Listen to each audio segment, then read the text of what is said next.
ഹമാസിന്റെ ക്രൂരതകൾ ലോകം കേട്ടിട്ടുണ്ടോ? അഥവാ കേട്ടിട്ടുണ്ടെങ്കിൽ അത് കുറവ് മാത്രമായിരിക്കും. യഥാർത്ഥ വിഷയങ്ങളിലേക്ക് എപ്പോഴെങ്കിലും നമ്മൾ കടന്നു ചെന്നിട്ടുണ്ടോ? ഇവിടെ നമ്മൾ ചിന്തിക്കേണ്ട ഏറ്റവും വലിയൊരു വിഷയം എന്ന് പറയപ്പെടുന്നത് ഹമാസുമായി ബന്ധപ്പെട്ട് വരുന്ന വിഷയങ്ങൾ മാത്രമല്ല, അതിനകത്ത് ഒരു പൊളിറ്റിക്കൽ ഇസ്ലാമിന്റെ പ്രവർത്തന രീതികളെ കുറിച്ചാണ്.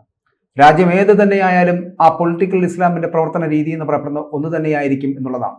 അതിനെതിരെ ശബ്ദിക്കാൻ പോകുന്നവരുണ്ടോ എന്നുള്ളതാണ് നമ്മുടെ ചോദ്യം. അപ്പോൾ ഇവിടെ ഇസ്രായേൽ ഹമാസ് യുദ്ധം അത് ഏകദേശം ധാരണയിലെത്തി എന്ന് പറയപ്പെടുന്നു. അതൊരു താൽക്കാലിക വെടിനിർത്തൽ എന്ന് വേണമെങ്കിൽ നമുക്ക് പറയാം. ആ താൽക്കാലിക വെടിനിർത്തൽ നടക്കുമ്പോൾ ബന്ദികളെയൊക്കെ അങ്ങോട്ടും ഇങ്ങോട്ടും കൈമാറ്റം ചെയ്യപ്പെടേണ്ടി വരുമല്ലോ സ്വാഭാവികമായിട്ടും. ആ ബന്ദിമോചനത്തിന് പിന്നാലെ പലപ്പോഴും ഹമാസ് പിടിച്ചുകൊണ്ടുപോയ സ്ത്രീകൾ എവിടെ എന്നുള്ളൊരു ചോദ്യം ബാക്കിയാവുന്നുണ്ട്. എവിടെയാണ് ആ സ്ത്രീകൾ? എന്തുകൊണ്ടാണ് ആ സ്ത്രീകൾ പുറം ലോകത്തേക്ക് എത്താത്തത്? ഇന്നലെ തിരിച്ചുവിട്ടതിൽ 1-2 സ്ത്രീകളൊക്കെ ഉണ്ട്, പക്ഷേ എല്ലാവരും ഇല്ല. കുറെ പേര് ഇല്ല. ഏതാണ്ട് 20ഓളം പേര് വന്നിട്ടില്ല. അതെവിടെ? ഇത് വലിയ ചോദ്യം തന്നെയാണ്. ബന്ദികളെ മോചിപ്പിക്കാമെന്നായിരുന്നു ഷമൽ ഷഹർ എന്ന് പറയുന്ന സ്ഥലത്ത് വെച്ച് നടന്ന ഒത്തുതീർപ്പിലെ വ്യവസ്ഥ. അത് ഒപ്പിട്ടു, എല്ലാ രാഷ്ട്രങ്ങളും ഒപ്പിട്ടു. ഹമാസ് സമ്മതിക്കുകയും ചെയ്തു. ഹമാസിനെ നിർബന്ധിച്ച് ഈജിപ്റ്റ്, ഇറാൻ, തുർക്കി, സൗദി അറേബ്യ തുടങ്ങിയ രാജ്യങ്ങൾ ചേർന്നിട്ട് സമ്മർദ്ദം ചെലുത്തി സമ്മതിപ്പിക്കുകയായിരുന്നു. ഇപ്പോൾ ആ ബോഡികളുമില്ല. ജീവനുള്ളവരെ എല്ലാം തിരിച്ചു കിട്ടിയെന്ന് ഇസ്രായേൽ സമ്മതിച്ചിട്ടുണ്ട്. Clear, that is crystal clear. പക്ഷേ ചില സ്ത്രീകൾ ഉൾപ്പെടെ ആൾക്കാരുടെ ഭൗതിക ശരീരം കിട്ടിയിട്ടില്ല. ഇവിടെയാണ് വലിയൊരു ചോദ്യം. എന്തു പറ്റി? അവിടെ പുലിയോ അല്ലെങ്കിൽ കടുവയോ കൊണ്ടുപോകാൻ കാടൊന്നുമില്ല, അങ്ങനെയൊന്നുമില്ല. തുരങ്കങ്ങൾ മാത്രമേ ഉള്ളൂ. അത് ഹമാസ് നേതാക്കന്മാർക്ക് ഒലിച്ചിരിക്കാൻ വേണ്ടിയിട്ടാണ്. പിന്നെ എന്താണ് ഇതിന് സംഭവിച്ചതെന്ന് ചോദിച്ചു കഴിഞ്ഞാൽ, ലോകമെമ്പാടും പൊളിറ്റിക്കൽ ഇസ്ലാം സ്വീകരിച്ചിരിക്കുന്ന ഒരു പാതയുണ്ട്. ഇസ്ലാം ഒഴിച്ചു ബാക്കിയുള്ളവരെ എല്ലാം എന്തും ചെയ്യാം. അവരെ ഒരുമാതിരി അടിമകളെ പോലെയാണ്. ഖുർആനിൽ തന്നെ പറയുന്നുണ്ട്, നിങ്ങൾക്ക് സ്ത്രീകൾ, ഇസ്ലാമിലുള്ള സ്ത്രീകളെ 2 3 അതിൽ കൂടുതൽ പാടില്ല വിവാഹം കഴിക്കാം. അത് കരാറാണ്. വിവാഹം എന്ന് പറയുന്ന ഒരു കരാറാണ്. അതിനപ്പുറം അടിമകളായ സ്ത്രീകളെ എത്ര വേണമെങ്കിലും ആകാം. അടിമകളെന്ന് പറയുന്ന ആരാ? യുദ്ധത്തിൽ തോറ്റവരും അന്യമതത്തിൽപ്പെട്ടവരുമായിട്ടുള്ള ആൾക്കാർ ഇവർ അടിമകളായിട്ട് ഉപയോഗിക്കുകയാണ്. ആ കാലഘട്ടത്തിൻ്റെ ഒരു പ്രത്യേകത, അടിമ സമ്പ്രദായം നിലനിന്നിരുന്നു. അപ്പോൾ അടിമത്വത്തെ അനുകൂലിക്കുകയാണ് അന്നത്തെ ശാസനങ്ങളെല്ലാം തന്നെ. ഇസ്ലാമിക ശാസനങ്ങൾ അടിമത്തത്തെ, സ്ലേവറി, നമ്മുടെ നാട്ടിൽ ഈ അസ്പൃശ്യത, ജാതീയത എന്നൊക്കെ പറയുന്നതിനേക്കാൾ വളരെ തരംതാണ ഒരു സാമൂഹികമായിട്ടുള്ള ദുരാചാരമാണത്. സാമൂഹിക ദുരാചാരം, അതാരും പറയുന്നില്ല. ആ അടിമകളെ എങ്ങനെ വേണമെങ്കിലും ഉപയോഗിക്കാം. ഇതിന് ഉദാഹരണമുണ്ട് ഗോപ. ഇറാഖ് യുദ്ധകാലത്ത് അവിടെ IS മുൻകൈ നേടിയ സന്ദർഭം. അതായത് അനാവശ്യമായിട്ട് ഒരു കാര്യവുമില്ലാതെ ബാത്തിസ്റ്റ് പാർട്ടിയുടെ നേതാവായിട്ടുള്ള സദാം ഹുസൈനെ അമേരിക്ക തൂക്കിക്കൊന്ന സമയത്ത് അവിടെ രാസായുധ നിർമ്മാണം നടക്കുന്നു എന്നുള്ള അടിസ്ഥാനരഹിതമായ ആരോപണം ഉന്നയിച്ച് തൂക്കിക്കൊന്ന സമയം ഇറാഖിൽ ഉണ്ടായ ഭസ്മാസുരനാണ് IS, ഇസ്ലാമിക് സ്റ്റേറ്റ്. ലോകം മുഴുവൻ ഇസ്ലാമിക ഭരണമാക്കുക എന്ന് പറഞ്ഞ അവർ. ഈ ഇസ്ലാമിക സ്റ്റേറ്റിൽ തന്നെ ഇസ്ലാമിൻ്റെ തന്നെ ഒരു അവാന്തര വിഭാഗമായിട്ടുള്ള കുർദുകളുണ്ട്. ഇറാഖിലെ മലനിരകളിൽ, അതിർത്തികളിൽ പ്രത്യേകിച്ചും വ്യാപിച്ചു കിടക്കുന്ന പോപ്പുലേഷനുള്ള ഒരു വിഭാഗമാണ് ഈ കുർദുകൾ. ആ കുർദുകളോട് IS അന്ന് കയ്യേറി. ഇറാഖ് മുഴുവൻ അവർ കയ്യേറി, അവർ ഭരണത്തിലായി. ആ IS കുർദുകളോട്, അവരുടെ തന്നെ വിഭാഗമാണ്, പക്ഷേ യഥാർത്ഥ ഇസ്ലാം അല്ല എന്ന് കുർദുകൾ പ്രഖ്യാപിച്ചു. കുർദുകളെ മുഴുവൻ ഇതുപോലെ പിടിച്ചു കൊണ്ടുപോയി ഓഷ്വിറ്റ്സ് ക്യാമ്പിൽ നാസികൾ ചെയ്തതുപോലെ അവിടെയുള്ള ആണുങ്ങളെയെല്ലാം ഭിത്തിക്ക് നേരെ പിടിച്ചിങ്ങനെ അങ്ങോട്ട് തിരിച്ചു നിർത്തി. മുഴുവൻ എണ്ണത്തിനെയും പുറകിൽ നിന്ന് വെടിവെക്കുക എന്ന് പറയുന്നത് യുദ്ധമായാലും ഏതൊരു ആക്രമണമായാലും തെറ്റായിട്ടുള്ള കുൽസിതമായ ഒരു മാർഗമായിട്ടാണ്, ഭീരുത്വത്തിന്റെ മാർഗം. അവരെ മുഴുവൻ വെടിവെച്ച് കൊന്നു. എന്നിട്ട് ഈ സ്ത്രീകളെ മുഴുവൻ എന്ന് പറഞ്ഞാൽ പർദ്ദയിടത്തില്ല ഇവരെ. ഇതുകൊണ്ടാണ് അവരെ ഇസ്ലാം അല്ലാതെ കണക്കാക്കുന്നത്. സുന്ദരികളായ സ്ത്രീകളാണ് ഈ യസീദികൾ എന്ന് പറയും. യസീദികൾ അല്ല, കുർദിലെ സ്ത്രീകൾ. അതിനെക്കുറിച്ച് പലരും ആത്മഹത്യ ചെയ്തിട്ടുണ്ട്. ചിലർ കഥകൾ എഴുതിയിട്ടുണ്ട്. നമ്മൾ വായിച്ചാൽ കരഞ്ഞു പോകും. അതുപോലെ ഞെട്ടിപ്പിക്കുന്ന ഭീകരമായ രംഗങ്ങളാണ്. കൊച്ചു കുട്ടികളെ വരെ ഈ IS ഭീകരന്മാർ പിടിച്ചുകൊണ്ടുപോയി അച്ഛന്മാർ മരിച്ചു കഴിഞ്ഞു, മുമ്പിൽ വെച്ച് ബലാത്സംഗം ചെയ്യുക. വൃദ്ധകളായ സ്ത്രീകളെ വെറുതെ വിടുന്നില്ല. സ്വന്തം മക്കൾ കണ്ട് നിസ്സഹാരായി നിൽക്കുക. അവരെയും ഇങ്ങനെ എല്ലാവരുടെയും മുമ്പ് വെച്ച് പരസ്യമായിട്ട് പട്ടാള കമാൻഡർമാർ വന്ന് ബലാത്സംഗം ചെയ്യുക. കാരണം എന്താ, അവർ വിശ്വസിക്കുന്നത് ഇതാണ്, ഞങ്ങൾ ഇസ്ലാം അനുസരിച്ച് ചെയ്യുന്നു. കാരണം അടിമകളായിട്ട് വെച്ചിരിക്കുന്നവരാണ്, അവരെ എന്തും ചെയ്യാൻ അധികാരമുണ്ട്. അവര് ആർത്തവ സമയത്താണെങ്കിൽ പോലും അത് ചെയ്യാൻ അവകാശമുണ്ടെന്നാണ് ഇവർ അവകാശപ്പെടുന്നത്.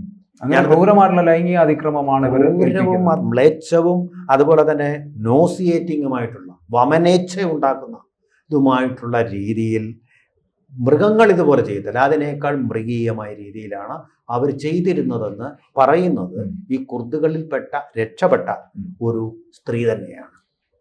അവർ തന്നെയാണ് ഇത് പറഞ്ഞിരിക്കുന്നത്. അതുപോലെയാണ് യസീദി സാമ്രാജ്യം തന്നെയാണ്, അതും മുസ്ലിങ്ങളുടെ ഒരു അവാന്തര വിഭാഗമാണ്. ആ അവാന്തര വിഭാഗത്തിൻ്റെ പോപ്പുലേഷൻ എന്ന് പറയുന്നത് തുർക്കി, ഇറാഖ് ഇങ്ങനെയുള്ള രാജ്യങ്ങളുടെ മലനിരകളിലാണ്. നമ്മുടെ ഇപ്പോൾ ഈ മണിപ്പൂരിൽ കൊക്കി വിഭാഗം താമസിക്കുന്ന പോലെ മലനിരകൾ ഇങ്ങനെ ആ ഭാഗത്താണ് അവർ താമസിക്കുന്നത്. തുർക്കി രണ്ടാം ലോക മഹായുദ്ധകാലത്ത് നാറ്റോയുടെ ഭാഗമായിരുന്നല്ലോ. ആ സമയത്ത് തുർക്കി നാറ്റോയ്ക്ക് കൊടുത്തൊരു വാഗ്ദാനമാണ്, അതായത് ഈ യസീദികൾക്ക് വേണ്ടി, യസീദികൾ എന്ന് അവരുടെ പേര്, യസീദികൾക്ക് വേണ്ടി ഒരു രാജ്യം ഞങ്ങൾ വിട്ടുകൊടുക്കുമെന്നാണ്. യസീദികൾക്കായി രാജ്യത്തിൻ്റെ ഒരു ഭാഗം ഞങ്ങൾ വിട്ടുകൊടുക്കാമെന്ന്. പക്ഷേ തുർക്കി രണ്ടാം ലോക മഹായുദ്ധം കഴിഞ്ഞപ്പോൾ ആ വാക്ക് പാലിച്ചില്ലെന്ന് മാത്രമല്ല, യസീദികളെ മുഴുവൻ ഇതുപോലെ തന്നെ ക്രൂരമായിട്ട് പീഡിപ്പിച്ചു. അത് പട്ടാളക്കാരാണ്. IS എന്ന് പറഞ്ഞ ഒരു രാജ്യത്തിൻ്റെ അല്ല, രാജ്യം ലോകം മുഴുവനുള്ള ഇസ്ലാമിക് ഭരണത്തിന് വേണ്ടിയുള്ള പ്രസ്ഥാനമാണ്, രാജ്യമല്ല. പക്ഷേ ഇവിടെ തുർക്കിയുടെ പട്ടാളക്കാരും ഈ യസീദികളെ, അതും സുന്ദരരാണ്, പഴയ ആര്യവംശജരാണല്ലോ ഇവർ. അതാണ് വലിയ സൗന്ദര്യം, നല്ല വെളുപ്പ് നിറവും ഒക്കെയുള്ള വളരെ ഗ്ലാമറസ് ആയിട്ടുള്ള ആൾക്കാർ. അവർ മുഴുവൻ ഇതുപോലെ ആണുങ്ങളെ മുഴുവൻ കശാപ്പ് ചെയ്തു. കൊച്ചുകുട്ടികളും അമ്മമ്മമാരും ഉൾപ്പെടെയുള്ള പെണ്ണുങ്ങളെ മുഴുവൻ ഇവരുടെ കാമാസക്തിക്ക് വേണ്ടിയിട്ട് ക്രൂരമായിട്ട് ഉപയോഗിച്ചു. അപ്പൊ ഇത് തന്നെ ആയിരിക്കുമല്ലോ ഹമാസിന്റെ കാര്യത്തിൽ നടന്നിരിക്കും. ഇന്നിപ്പോ TP സെൻകുമാർ ഒരു ഫേസ്ബുക്ക് പോസ്റ്റ് പറഞ്ഞപ്പോൾ അതിനകത്ത് പറയുന്നുണ്ട്, ഈ ഹമാസ് എന്ന് പറയപ്പെടുന്നത് എന്തായിരിക്കും ചെയ്തിരിക്കുന്നത്. അവർ പറയുന്നത് ഇത്രയേ ഉള്ളൂ, ഇതുവരെ റിലീസ് ചെയ്തത് കഴിഞ്ഞിട്ടുള്ള മറ്റെല്ലാ സ്ത്രീകളെയും ഹമാസ് കൊലപ്പെടുത്തിയിരിക്കും. ഇത് TP സെൻകുമാർ പറഞ്ഞു വെക്കുന്ന ഒരു ഫേസ്ബുക്ക് പോസ്റ്റിൽ പറയുന്നതാണ്. കാരണം അവർ ജീവിച്ചിരുന്നാൽ ഹമാസിന്റെ ക്രൂരതകൾ ലോകം കേൾക്കുന്നു, അല്ലെങ്കിൽ ലോകം കേൾക്കാൻ പോകുന്നു, അത് ഒഴിവാക്കാൻ വേണ്ടിയിട്ടാണ് അവരെ കൊന്നുകളഞ്ഞത് എന്നും, ഹമാസിന് വേണ്ടി പ്രകടനം നടത്തുന്നവർ ഈ ക്രൂരതയ്ക്ക് എതിരെ ശബ്ദിക്കുമോ എന്ന് കൂടി TP സെൻകുമാർ ചോദിക്കുന്നുണ്ട്. അപ്പോൾ ഹമാസിന് വേണ്ടി ഇവിടെ പൊറുവിൽ കൂട്ടുന്നവരുണ്ടല്ലോ അല്ലേ? രാജ്യം ഏതായാലും ഹമാസിന് വേണ്ടി പൊറുവിൽ കൂട്ടുന്നവർ ഒരുപാട് പേരുണ്ട്. പക്ഷെ അവരുടെ യഥാർത്ഥ മുഖം എന്താണ് എന്ന് ഈ സ്ത്രീകൾ പറയുമായിരുന്നു. പക്ഷെ പറയാതിരിക്കുന്നതിന് വേണ്ടി അവർ കൊന്നുകളയുന്നു. TP സെൻകുമാർ തൂക്കവും അളവും ഉള്ള വാക്കുകൾ മാത്രമേ പറയാറുള്ളൂ. വെറുതെ അടിസ്ഥാനരഹിതമായിട്ടൊന്നും അദ്ദേഹം പറയാറില്ല. നോക്കൂ, ഒരൊറ്റ ഉദാഹരണം കൊണ്ട് അത് വ്യക്തമാക്കാം. ഇവിടെ കരുവന്നൂർ കേസ് തെളിവുകളെല്ലാം കിട്ടി, തുകയും കിട്ടി, തുക പിടിച്ചെടുത്ത് കിട്ടി. പക്ഷേ ഇത് ആസൂത്രണം ചെയ്തവരെ അറസ്റ്റ് ചെയ്യുന്നത് എന്താ വൈകുന്നതെന്ന് ചോദിച്ചപ്പോൾ TP സെൻകുമാർ പറഞ്ഞത് എന്താണ്? വളരെ നേരത്തെ തന്നെ അദ്ദേഹം പറഞ്ഞു, 2026 വരെ ഒന്നും സംഭവിക്കില്ല. അത് തന്നെയല്ലേ ഇപ്പോൾ സംഭവിക്കുന്നു. എവിടെ AC മൊയ്തീനെ അറസ്റ്റ് ചെയ്തു? ഇതിൻ്റെ സൂത്രധാരന്മാരെ അറസ്റ്റ് ചെയ്തിട്ടില്ല. ഇപ്പോൾ തെരഞ്ഞെടുപ്പ് കഴിഞ്ഞ് ഇനി അറസ്റ്റ് വരുമെന്ന് അദ്ദേഹം പറഞ്ഞതിനർത്ഥം അതുപോലെ തന്നെയല്ലേ സംഭവിച്ചുകൊണ്ടിരിക്കുന്നത്. 2060 എന്ന് പറയുന്ന പോലെ ഇത് പഠിക്കാതൊന്നും പറയുന്ന ആളല്ല. ശരിക്കും ഒരു IAS-കാരനാണ്, IPS-കാരനാണ്. അപ്പോൾ പഠിച്ച് മാത്രമേ അദ്ദേഹം പറയൂ കാര്യങ്ങൾ. ഇത് കൃത്യം അദ്ദേഹം പറഞ്ഞത് വളരെ ശരിയാണ്. ഹമാസ് എന്ന് പറയുന്നതും IS പോലെ, അതുപോലെ തുർക്കി ഗവൺമെൻറ് പോലെ ഈ ഇസ്ലാമിക് പൊളിറ്റിക്സിൻ്റെ ഒരു ഭാഗമാണ്, പൊളിറ്റിക്കൽ ഇസ്ലാമിൻ്റെ ഒരു ഭാഗമാണ്. അവരെ സംബന്ധിച്ചിടത്തോളം ഇസ്രായേൽ എന്ന് പറയുന്നത് മറ്റൊരു മതമാണ്, മറ്റൊരു രാജ്യമാണ്. ഇസ്ലാം എന്ന് പറയുന്നത് മാത്രമേ അവർ അംഗീകരിക്കുന്നുള്ളൂ. ഇസ്ലാമിനപ്പുറമുള്ള ഒന്നിനെയും അംഗീകരിക്കുന്നില്ല. അങ്ങനെയുള്ളവരെ എന്തു വേണമെങ്കിലും ചെയ്യാം എന്നുള്ളവരാണ് അവരെ പഠിപ്പിച്ചിരിക്കുന്നത്. അതുകൊണ്ട് തന്നെ ഇത് സുന്ദരികളായ സ്ത്രീകളാണ് ഇവിടുത്തെ ഇസ്രായേലിലെ. ഈ ഹമാസിന്റെ ഈ ഇത്തരത്തിലുള്ള ക്രൂരമായ ബലാത്സംഗത്തെയും ലൈംഗിക അതിക്രമത്തെയൊക്കെ, അല്ലെങ്കിൽ അവരെ അതിനുശേഷം കൊലപ്പെടുത്തുന്ന അടക്കമുള്ള കാര്യങ്ങളെ അദ്ദേഹം സമാനതകളോടുകൂടി ഉപയോഗിച്ചിരിക്കുന്ന 1921 മലബാർ കലാപത്തിൽ ഇതുപോലെ സംഭവിച്ചു. അവർക്ക് അധികാരം അതുവരെ അടങ്ങിക്കിടക്കും. ഇതാണ് ജമാഅത്തെ ഇസ്ലാമിയുടെ തത്വം. അതാ, നിങ്ങൾ മറ്റൊരു രാജ്യത്ത് നിങ്ങൾ ന്യൂനപക്ഷമാണെങ്കിൽ അടങ്ങിക്കിടന്നുകൊള്ളണം. CPM-ന്റെ അടവ് നയം പോലെ അതുവരെ അടങ്ങിക്കിടക്കും. അവർക്ക് അനുകൂലമായ സാഹചര്യം വരുമ്പോൾ അവർ ആഞ്ഞടിക്കും. അതാണ് നമ്മൾ കണ്ട കൽക്കട്ട തേസിസ്. രാജ്യം ഇപ്പോൾ അനുകൂലമായിരിക്കുന്നു, ഒരു ജനകീയ ജനാധിപത്യ വിപ്ലവത്തിനെന്ന് പറഞ്ഞാണ് അന്ന് വലിയ സമരം നടത്താൻ വേണ്ടി VT രണദിവെ ആഹ്വാനം ചെയ്തത്. തെറ്റിപ്പോയി. ആ പൊളിറ്റിക്കൽ സ്റ്റഡി തെറ്റിപ്പോയി. കമ്മ്യൂണിസവും ഇസ്ലാമിസവും തമ്മിൽ ഇതുപോലൊരു സാമ്യമുണ്ട്. നിങ്ങൾ ഭൂരിപക്ഷമല്ലാത്ത രാജ്യത്ത് അടങ്ങിക്കിടക്കുക, എന്നിട്ട് നിങ്ങൾ ഭൂരിപക്ഷമാവുക. ഇന്ത്യയിൽ ഇപ്പോൾ ആശ്രമങ്ങൾ നടക്കുന്നുണ്ട് ഒരു ഭാഗത്തൂടെ. എന്നതിന് ശേഷം നിങ്ങൾ ന്യൂനപക്ഷങ്ങളെ മുഴുവൻ സംഹരിക്കുക, അല്ലെങ്കിൽ നിങ്ങളുടെ മതത്തിലേക്ക് മാറ്റി ഏകമത രാജ്യം. അങ്ങനെ ഏകമത രാജ്യങ്ങളിലൂടെ ഏകമത ലോകം സ്ഥാപിക്കുക. VS അച്യുതാനന്ദൻ തന്നെ പറഞ്ഞിട്ടുള്ള കാര്യമാണെന്ന് ഇത് മതവർഗീയത വളർത്താൻ വേണ്ടി പറയുന്നതല്ല. അതാണ് അവരുടെ പൊളിറ്റിക്കൽ ഇസ്ലാമിന്റെ തത്വശാസ്ത്രം. അതിപ്പോൾ ക്ലാസ്സുകൾ എടുത്തോണ്ടിരിക്കുക. അവർ മൗദൂദിസം പഠിപ്പിക്കാൻ പോവുക. അത് അവിടെ ഇരിക്കട്ടെ. പിന്നെ വേറൊരു കാര്യം, നമ്മൾ ഈ 1921 കാര്യം പറഞ്ഞു. അത് മാത്രമല്ലല്ലോ നമ്മൾ കണ്ടിട്ടുള്ളത്. 1947 വിഭജനം വേണമെന്നും പറഞ്ഞ് ജിന്ന ഡയറക്റ്റ് ആക്ഷൻ ആഹ്വാനം ചെയ്തപ്പോൾ നമ്മൾ കണ്ടതെന്താ? ഹിന്ദുക്കളെ കൊല്ലുക. അപ്പൊ മഹാത്മാഗാന്ധി പറഞ്ഞു ഹിന്ദുക്കൾ ഒന്നും ചെയ്യരുത്, കൈകെട്ടി നിൽക്കുക. ഹിന്ദുക്കൾ അത് കേട്ട് കൈകെട്ടി നിന്നു. മഹാത്മാഗാന്ധിയെ അനുസരിച്ചു. അവർക്ക് കിട്ടിയതെന്താ? കഴുത്ത് വെട്ടിക്കൊണ്ട് അവന്മാർ പോയി. ഇസ്ലാമിക ഭീകരവാദികളെ പോലെ നടമാടി. അന്ന് ജിന്ന പറഞ്ഞതനുസരിച്ച് മുസ്ലിങ്ങൾ അതല്ലേ സംഭവിച്ചത്. അതുകൂടാതെ കൊണ്ട് ഗർഭിണികളായ സ്ത്രീകളുടെ വയറു പിളർന്ന് കുട്ടിയെ പുറത്തെടുത്ത് കൊന്നില്ലേ ബയനറ്റ് ഉപയോഗിച്ച്? നമ്മളിത് മറച്ചിട്ട് കാര്യമൊന്നുമില്ലല്ലോ. നിങ്ങൾക്ക് ഈ ഗുജറാത്ത് കലാപം വെളിച്ചത്ത് കൊണ്ടുവരാമെങ്കിൽ, വീഡിയോ രഥമാക്കാമെങ്കിൽ ഈ കാര്യങ്ങൾ നിഷേധിക്കാൻ പറ്റുമോ? രണ്ട് ഭാഗത്തും ഉണ്ടായിട്ടുണ്ട് ആക്രമണം.